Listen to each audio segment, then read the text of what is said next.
Une attaque russe à grande échelle à travers l'Ukraine a fait au moins 5 morts et 16 blessés dans la nuit du 5 octobre, selon les autorités.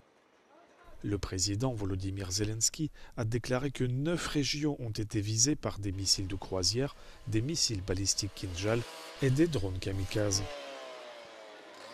Une famille entière de 4 personnes, dont une adolescente, a trouvé la mort dans la région occidentale de Lviv, lorsque des missiles ont frappé des zones résidentielles et un parc industriel qui a ensuite pris feu.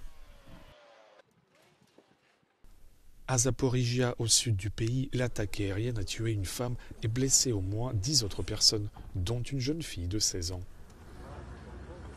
Les autorités locales ont indiqué que l'attaque avait détruit des maisons et privé d'électricité environ 3000 foyers. La Russie a intensifié ses frappes sur les réseaux ferroviaires et énergétiques de l'Ukraine à l'approche de l'hiver, une tactique déjà utilisée les années précédentes.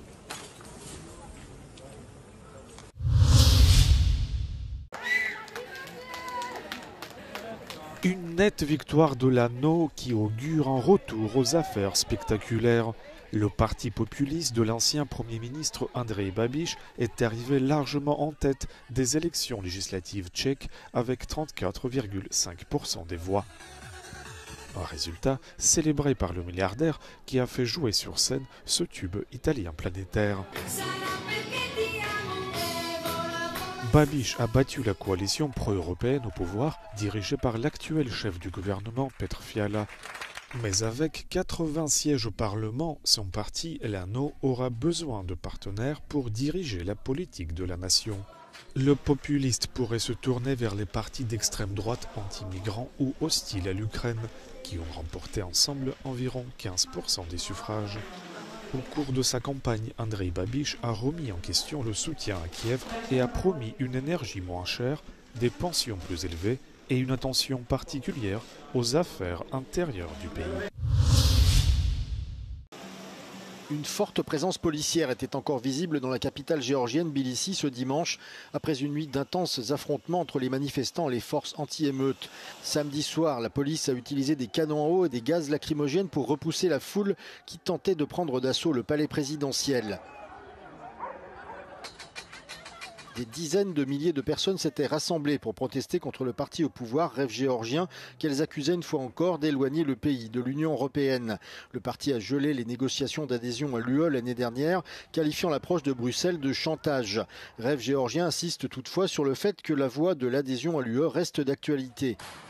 Le rassemblement de samedi, appelé Assemblée nationale, a vu les manifestants accuser le gouvernement de recul politique et réclamer une nouvelle direction. Il s'est tenu alors que 8 partis d'opposition boycottaient les élections municipales qui se déroulaient ce samedi et qui ont été dominées sans surprise par le parti au pouvoir.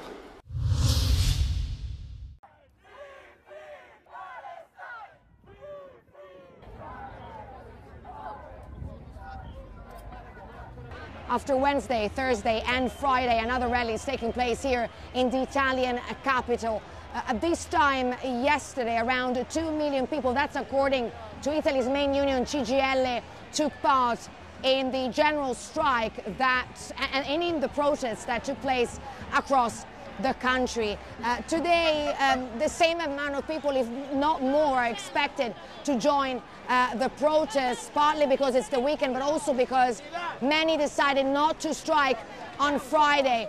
But the reasons why these people have taken to the streets haven't changed. They're here to protest against the war in Gaza, to support Palestinians in Gaza, and also the flotilla and its crew members who were arrested by Israeli forces. Italy's Prime Minister Giorgia Meloni says that these protests are mainly directed against the government, and Italy's Interior Minister Piantedosi said that he hopes that today's protests will be peaceful and that there won't be any incidents like those that happened on Friday, and that the government is closely monitoring the flotilla. Other rallies are taking place at the same time across Europe.